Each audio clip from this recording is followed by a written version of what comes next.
प्यारे बच्चों, सुनो कहानी चैनल से हम आपके लिए ला रहे हैं प्यारी प्यारी कहानियाँ।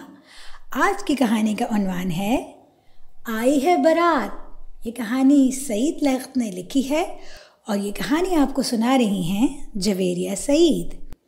आइए कहानी सुनते हैं।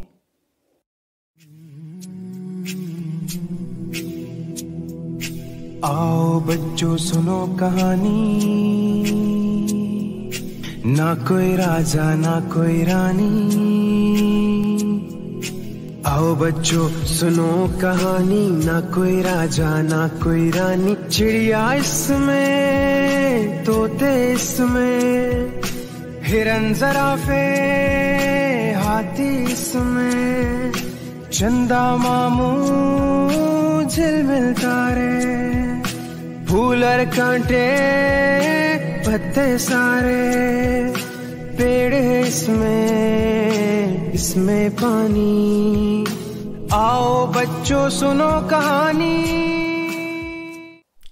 अब ये कोई सचमुच का ब्याह तो था नहीं कि उसमें सारे मोहल्ले और कुंबे टब्बर की ठाटदार दावत होती, बाजा गाजा भी होता और मिरासियों का नाच भी। एक गुड़िया का ब्याह था, और गुड़िया भी कैसी कि जिसने घोड़ी के सर पर दुपट्टा न तन पर चीथड़ा। लेकिन भैया सईद सर थे कि भाई ब्याह हो तो ऐसा हो कि 100 देखें तो 900 तारीफ करें। अगर पूरे कुंबे टब्बर की दावत ना हो तो कम से कम मोहल्ले वाले तो ज़रूर ही शरीक हों। रहे उनके दोस्त तो अव्वल तो वो हैं ही कितने, फिर इतने बंदों में 2-4 ऐरे गैरे भी खप ही जाते हैं। अम्मी जान बोली, भाई दूल्हा वालियों से भी पूछ लो, देखो वो क्या सलाह देती हैं।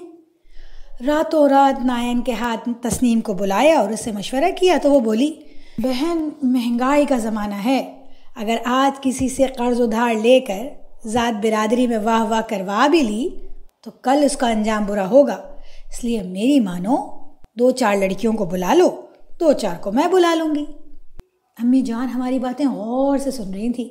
हमें बड़ी बूढ़ियों की तरह बातें करते देखकर हंस पड़ी और हाथ हिलाकर बोली, ए लो, तुम खर्च की परवाह मत करो, मोहल्ले की लड़कियां तो आएंगी ही, स्कूल की लड़कियों को भी बुला लेना। भैया सईद भिन्ना कर बोले, जी हाँ, इनकी तो सब चुड़ैलें आएंगी और हमारा एक दोस्त भी नहीं। तस्नीम हंसकर बोली, अच्छा भाई, तुम भी 2-4 भूत बुला लेना। अरे भाई लड़ो मत, अम्मी जान सुलह करवाते हुए बोली, सईद के दोस्त आएंगे तो तुम्हारा ही फ़ायदा होगा। तस्नीम हाथ नचा कर बोली, क्या खाक फ़ायदा होगा, हंडिया तक चाट जाएंगे निगोड़ मारे। सईद भाई चिढ़कर बोले, और अम्मी जान इनकी चुड़ैलें मुंह में कपड़ा ठूंस कर आएंगी। फिर मुंह बसूर कर बोले, लो भाई, हमने सोचा था हमारी बहन सीमा की गुड़िया का ब्याह है, अपने स्कूल का बैंड लाएंगे, मगर बैंड का नाम सुनते ही मैं भड़क उठी। तस्नीम मचल गई और अम्मी जान झूम कर बोली, बस भाई ठीक है, अब कोई अच्छा सा दिन मुकर्रर कर लो। मैं बोली, इतवार का दिन ठीक है, छुट्टी भी होगी। तस्नीम इठला कर बोली, अच्छी बात है बहन, अब मैं जाती हूँ, कुछ बंदोबस्त भी तो करना है आखिर। इतवार के दिन सुबह ही से हम तैयारियों में मसरूफ़ हो गए। दालान में चिट्टी चिट्टी चादरों का फर्श करके निहायत करीने से गुलदान, उगालदान और ख़ासदान सजा दिए गए। अम्मी जान का तो अजीब हाल था, एक कदम बावर्ची खाने में तो दूसरा दालान में। कभी मामा को हिदायत करती, ए निगोड़ी, जर्दे में इलायचियाँ और ज़ाफ़रान डालना मत भूल जाना। कभी मुझसे और नखत से कहती, ये गाँव तकिया इधर रखो, एक ख़ासदान यहाँ भी होना चाहिए। गर्ज़ अजीब हमा हमी और गहमा गहमी का आलम था कि थोड़ी देर में मेहमान आना शुरू हुए। जिसे देखो हंसता और खिलखिलाता चला आ रहा है। जब सारा घर भर गया तो अम्मी जान बोली, ये मुंह बंद करके क्यों बैठी हो, कुछ हंसो बोलो, गाओ बजाओ। अम्मी जान का ये कहना था कि वो उधम मचा कि खुदा की पनाह। ढोलक पर थाप पड़ी और सब ने मिलकर आवाज़ निकाली, गूंद कर लाइयो फूलों का तू मालन सहरा।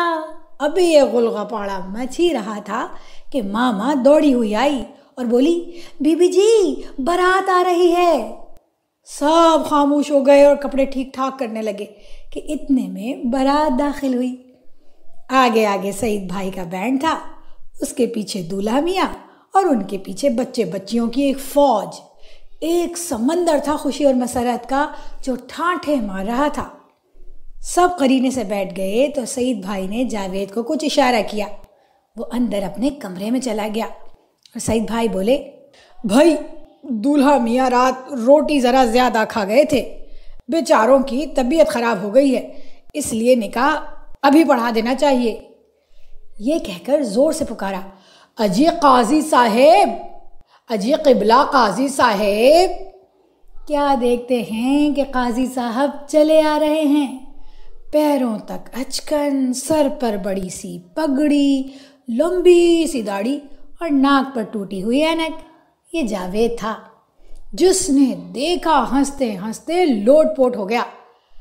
काजी साहब आकर सबके दरमियान विराजमान हो गए और दाढ़ी पर हाथ फेर कर बोले, अच्छा भाई, सबसे पहले दुल्हन का नाम बताओ।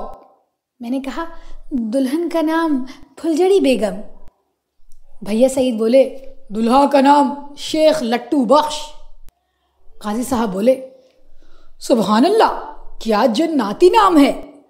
खैर, अब निकाह शुरू होता है। ये कहकर आप दूल्हा से बोले, इमली के पत्ते बबूल के फूल, कहो मियाँ गुड्डे गुड़िया कबूल।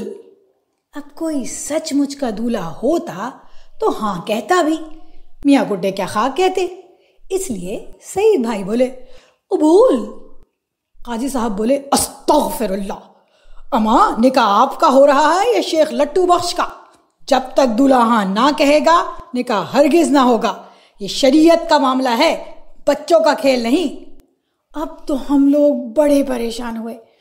आखिर बड़ी दिक्कत से काजी साहब को एक चवन्नी देकर राज़ी किया और निकाह बखैर खूबी ख़त्म हुआ। शाम को सब मेहमानों ने मिलजुल के खाना खाया और फिर बारात रुखसत होना शुरू हुई। हाय मेरी प्यारी गुड़िया, हमेशा के लिए मुझसे जुदा हो रही है। कितने चाव से बनवाई थी मैंने। मेरी आंखों में आंसू आ गए। पलट कर अम्मी जान को देखा तो वो भी दुपट्टे से आंसू पोंछ रही थी। मैं हैरत से बोली, अरे अम्मी जान, आप भी रो रही हैं? मेरे सर पर हाथ फेर कर बोली, नहीं बेटी, यूं ही आँख में कुछ पड़ गया था। तुम बारात के साथ नहीं गई? मैं ठुनक कर बोली, तस्नीम कहती थी दुल्हन के साथ दुल्हन वाले नहीं जाया करते। हंस कर बोली, चल चुड़ैल, अरे सईद बेटा, सीमा को तस्नीम के घर पहुंचाओ। कहानी खत्म।